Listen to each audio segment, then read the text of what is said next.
Cidade para Todos, por Raquel Ronick. Professora Raquel Ronick, explica pra gente o que está acontecendo com essa história de mudança de nome de estação de metrô. No Rio de Janeiro, a Botafogo agora é Botafogo Coca-Cola. E, pelo visto, aqui em São Paulo, a Tiradentes vai mudar de nome também. O que significa isso, hein, professora? Bom dia. Bom dia, Sandra. Bom dia, ouvintes da Rádio USP.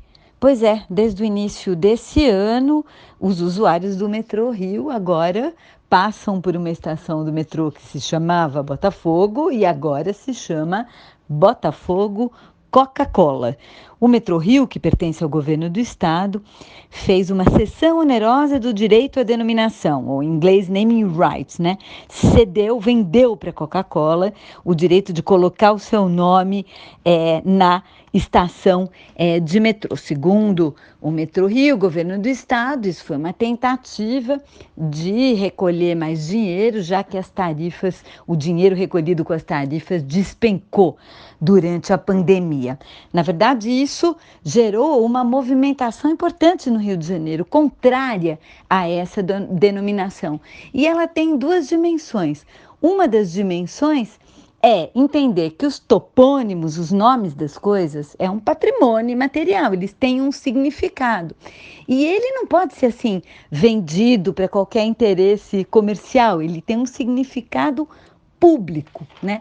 A segunda questão que também foi levantada no Rio de Janeiro é a própria escolha Coca-Cola, porque nós estamos falando claramente de uma bebida industrializada, ultraprocessada, com grande adição de açúcar, que comprovadamente causa doenças como obesidade e outras doenças crônicas, como diabetes, vários cânceres. Então, colocar numa estação um nome pública, né, um nome de um produto que causa doença, causa inclusive grande gasto público, né, para poder tratar dessa doença, parece não fazer nenhum sentido, Sandra.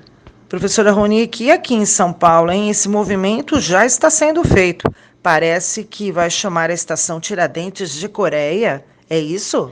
Pois é, foi recentemente anunciado, né, aqui em São Paulo, que o bairro do Bom Retiro como um todo, né, seria transformado em Koreatown, né? Ou seja, uma denominação inspirada num semelhante bairro em cidades norte-americanas. Na verdade, a presença da imigração coreana no bairro é muito importante, muito significativa, mas ela está muito longe, segundo as próprias organizações e entidades do bairro que estão lutando contra essa apropriação da diversidade cultural e étnica e histórica representada pelo Bom Retiro e sua redução, né, a uma identificação apenas, que é a coreana. O Bom Retiro é coreano, mas é boliviano, é paraguaio, é peruano, né? É nordestino, é judaico, é armênio, é italiano. O Bom Retiro é tudo isso. E não tem nenhum sentido se pensar em transformá-lo em Coreia através de um gesto. Foi uma proposta do cônsul-geral da Coreia em São Paulo, essa foi a sua proposta, né? Isso já vinha sendo proposto desde Dória prefeito também, a ideia da Little Seul, né? Foi essa outra denominação.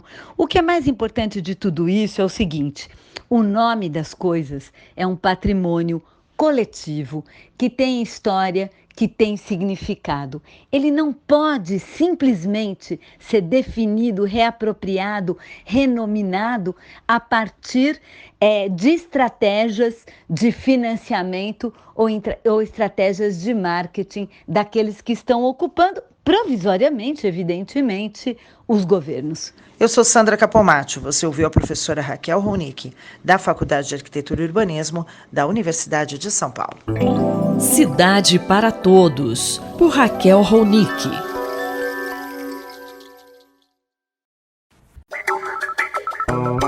Espaço em Obra, por Guilherme Wisnik. Olá, professor Guilherme Wisnik. Qual vai ser o tema da sua coluna de hoje? Bem, Márcia, o meu tema hoje é a abertura de 2 exposições singulares em São Paulo. Aliás, muitas exposições estão abrindo agora, né, com a reabertura geral da cidade. Mas essas 2 que eu quero comentar são exposições que eu fiz a curadoria. E o que as une é o fato de serem intervenções em casas de arquitetos. Portanto, são casas que não eram espaços públicos, isso é, de visitação corrente, e agora nesses eventos se mostram assim, portanto são ocasiões bastante únicas, interessantes de se visitar. O primeiro caso é a Casa Zalzupin, que essa sim está se tornando um espaço cultural na cidade de São Paulo, por iniciativa da Etel Design, em parceria com a Galeria Almeida e Dale, criaram a instituição Casa Zalzupin para promover exposições lá dentro, né? A casa onde morava o arquiteto e designer Jorge Zalzupin, polonês radicado no Brasil, autor de importantes projetos de mobiliários e que também um excelente arquiteto que projetou a casa, que é maravilhosa, uma casa pouco conhecida, com influências muito notáveis da arquitetura finlandesa, com uma cobertura interna de lambris de madeira curvos, muros de pedra, enfim, uma casa muito impressionante e que reabriu para público recentemente com uma exposição dos móveis dos próprios Zalzupin e agora nessa exposição chamada Ritmo, Rigor, Razão, que eu fiz a curadoria, ela se articula em torno da aproximação entre o mobiliário do estúdio branco e preto e arte construtiva dos anos 50, 60 e algumas mais posteriores. Professor Wisnik, o que é esse mobiliário do estúdio branco e preto? O estúdio branco e preto foi um escritório e loja de design dos anos 50 em São Paulo, formado por Jacó Rusti, Miguel Forte, Roberto Aflalo, Carlos Milan, e que tinha como marca a produção de um mobiliário moderno de excelência brasileiro. Não durou muito, porque o mercado não foi suficiente para absorver essa produção, mas ficou como uma referência fundamental. E a exposição trata daquele momento singular do Brasil, onde a racionalidade permeava a produção geral, inclusive a de artes plásticas. O outro caso é a exposição Janelas para Dentro, na Casa Milan, do Paulo Mendes da Rocha, projetada em 1970, e é uma ação da Galeria Leme e da Central Galeria, em parceria. O Edu Leme é o proprietário da casa já há um bom tempo, quando ele comprou da família Milan. E essa casa é uma casa muito celebrada, muito famosa, uma obra-prima da arquitetura brutalista de São Paulo e que agora as pessoas têm oportunidade de ver, ao mesmo tempo que essa exposição, feita por artistas contemporâneos, em geral jovens, que tensionam o espaço da casa com os seus trabalhos. O tema ali é, em grande medida, a relação entre público e privado, porque é uma casa toda ela muito pública, apesar de muito introvertida, porque é uma casa pensada como espaço público, como o Paulo pensava muito, além do Vila Nova Artigas, sobretudo naquele momento, no final dos anos 60, no auge da repressão da ditadura militar no Brasil.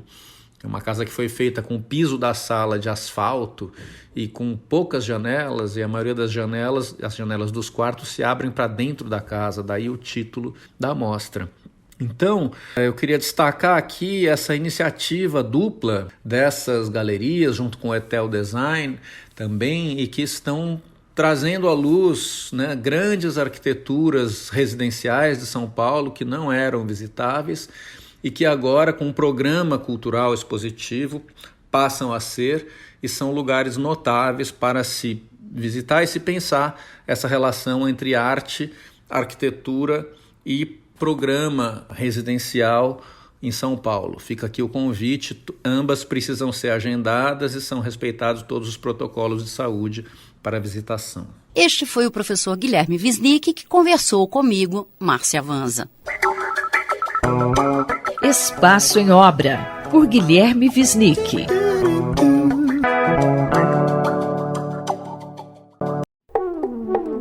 Sustentáculos, por José Eli da Veiga. Professor José Eli da Veiga, bom dia. Chega a ser surpreendente a notícia de que o Banco Central brasileiro esteja de fato envolvido com a questão da mudança climática? Bom dia, Quinto, bom dia a todos. Há 3 dias, na segunda-feira, saiu a notícia de que o Banco Central do Brasil vai ter uma participação muito ativa na COP26, lá em Glasgow. Ou seja, está realmente envolvido com a questão da mudança climática. Deve ter surpreendido muita gente essa notícia, mas para quem acompanha, não é tanto assim. Quer dizer, há um motivo sim para se surpreender, porque durante todo o primeiro quarto de século posterior à Convenção do Clima, que foi assinada em 92, os bancos centrais em geral simplesmente se fizeram de rogados. E, na verdade, não ligaram nem um pouco para as recomendações, por exemplo, do Sir Nicholas Stern, que em 2005, 2006, depois de ter passado pelo Banco Mundial, etc., foi um dos principais economistas a chamar a atenção para a importância da questão climática em termos de riscos para a economia mundial, né? Então, na ocasião, em 2005, 2006, por exemplo, os bancos centrais continuavam a dar de ombros para essas questões e não deram a mínima. Mas é importante saber que isso deu uma virada grande nos anos 2015 e 2017. Virada mesmo, nítida. A partir daí as coisas mudaram completamente. Quais motivos levaram a essa mudança, professor? O principal foi que, por iniciativa de Mark Carney, que tinha sido chefe do Banco Central do Canadá e aí estava nesse período de 2015, né, do Acordo de Paris, ele estava na presidência do Banco da Inglaterra, e aí ele conseguiu convencer o pessoal do G20, principalmente o ministro das Finanças, de criar um grupo de trabalho, vamos dizer, entre eles. E teve muita ajuda do Michael Bloomberg para isso. Então esse grupo de trabalho acabou depois criando uma força-tarefa cuja função seria a seguinte: toda empresa que tem algum tipo de compromisso em relação à descarbonização faria uma declaração pública lá para ficar sob, vamos dizer, a guarda dessa força-tarefa, como eles chamavam. Isso é importantíssimo porque a questão-chave é o seguinte: um investidor precisa saber se a empresa na qual ele vai investir, se essa empresa de fato tem compromisso com a descarbonização. Muito bem. Então parecia que estava indo tudo muito bem, né? Porque o número de empresas que começou a aderir a essa força-tarefa foi muito grande. Então parecia que estava indo tudo de vento em popa. Só que começaram a sair, a partir de 6 meses atrás, os estudos feitos com inteligência artificial que mostram que a maior parte dessas declarações que as empresas fazem são totalmente mentirosas. Quer dizer, isso que chamam de greenwashing, a maquiagem, principalmente no que se refere à questão da descarbonização, é absurda, é tremenda.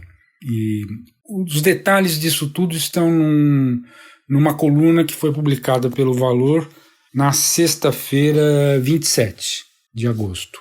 Muito obrigado e até a próxima. Mais informações sobre sustentabilidade estão disponíveis no site sustentáculos.pro.br e na página pessoal do colunista zeeli.pro.br. Eu, Antônio Carlos Quinto, conversei com o professor José Eli da Veiga para a Rádio USP. Sustentáculos, por José Eli da Veiga.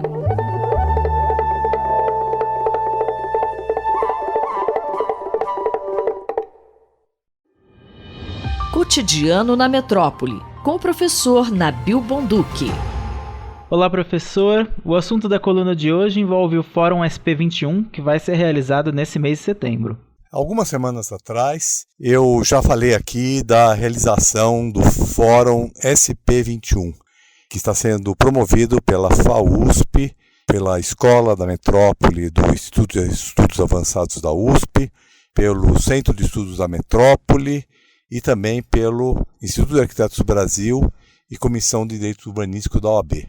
O Fórum São Paulo 21, ele pretende fazer uma avaliação da política urbana e do Plano Diretor de São Paulo, no momento em que está se discutindo muito os impactos, os desdobramentos do Plano Diretor de São Paulo, numa perspectiva de sua eventual revisão, que tem sido inclusive muito debatida por vários segmentos da sociedade, né? Inclusive quanto à necessidade de existir um processo participativo amplo para fazer qualquer alteração no âmbito do Plano Diretor.